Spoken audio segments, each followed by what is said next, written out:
let's bring in Zeke Miller. He's a CBS News political contributor and White House reporter for the Associated Press. Hi, Zeke. Great to see you. So what exactly is the U.S.'s end game in levying these sanctions against Russia, and why did the Biden administration decide to do it now? Well, I'll answer your second question first, Tanya. This comes after a review that the president and his administration ordered shortly after taking office 2.5 months ago into U.S. policy toward Russia, particularly when it came to issues like election interference, the SolarWinds cyber attack, and other malign activities, as well as sort of longer-term conflicts regarding Russia's annexation and occupation of parts of Ukraine and the Crimean Peninsula. So there was a lot involved here, and that's why we're sort of seeing today a lot of sanctions on sort of a lot of different areas, whether they be election interference, specific sanctions regarding individuals involved in that, sanctions involved and targeted at individuals who were directly involved in Russia's occupation of Crimea.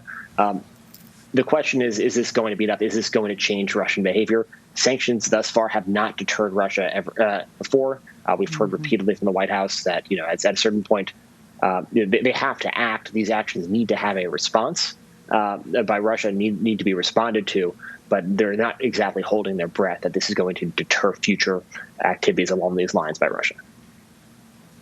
And along those lines, how has the Kremlin responded to these most recent sanctions, if at all?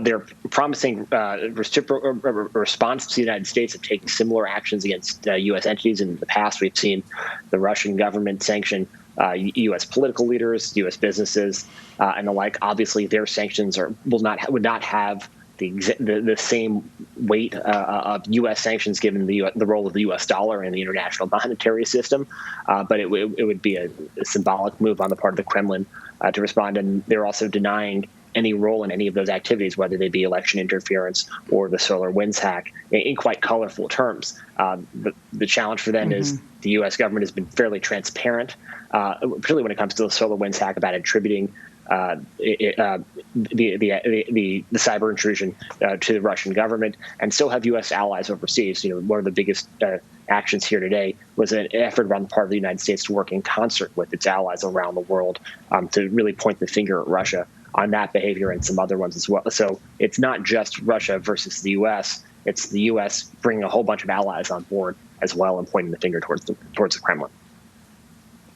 Right. Yeah. I mean, it seems pretty apparent that the U.S. had to respond, especially to a hack at that level. Of course, it's a balancing act between the sanctions and sort of also sending a message.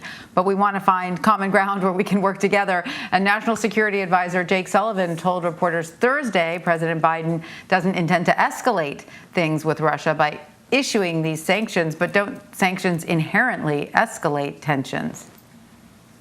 Yeah, that's the challenge here for the Biden administration. They're trying to, on one hand, just a couple of days ago, President Biden invited Russian President Vladimir Putin to a summit in a neutral third country, and they're trying to pull that off at some time over the summer.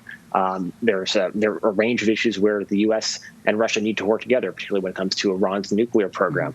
And that's obviously in the news this week, with given ongoing talks to bring the U.S. back into the JCPOA, the Iran nuclear deal. At the same time, there are these points of friction. It's deep friction.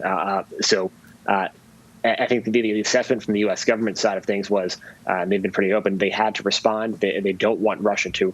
They understand that Russia will respond in kind to a certain degree, whether it be expelling U.S. diplomats or sanctioning U.S. officials. But that would be sort of a reciprocal response. They don't want Russia to sort of go even further, and that's sort of what they're telegraphing today. And now there's an anticipated response, and then there's one they're not anticipating, and that they hope Russia doesn't take. Right. Okay, Zeke, I want to pivot now and ask you about Democrats planning to introduce a bill to add 4 more justices to the Supreme Court, which would bring the total to 13.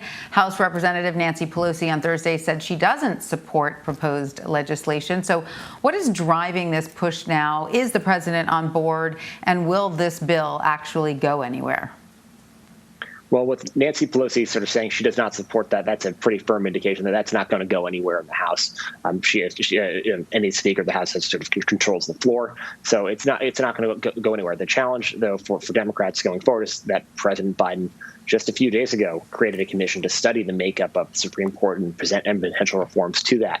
That includes the size of the court and the number of justices on it. So if that commission comes back and recommends increasing the number of justices on the court, that will put President Biden in a bind.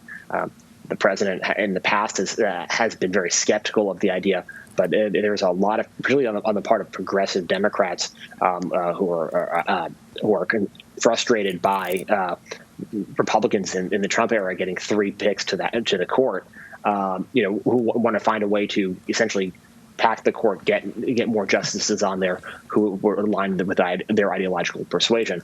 The challenge they're going to face is the president's been skeptical of it.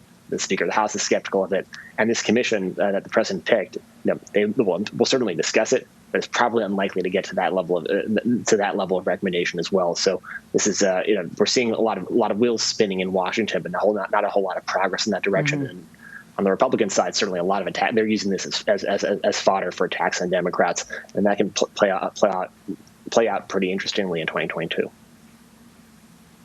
All right. Well, Zeke Miller, thank you so much. Always great to see you. Thanks for having me. A quick programming note, President Biden will deliver remarks on the latest Russian sanctions. That's today at 4:30 p.m. Eastern from the White House. You can stream those remarks live right here on CBSN.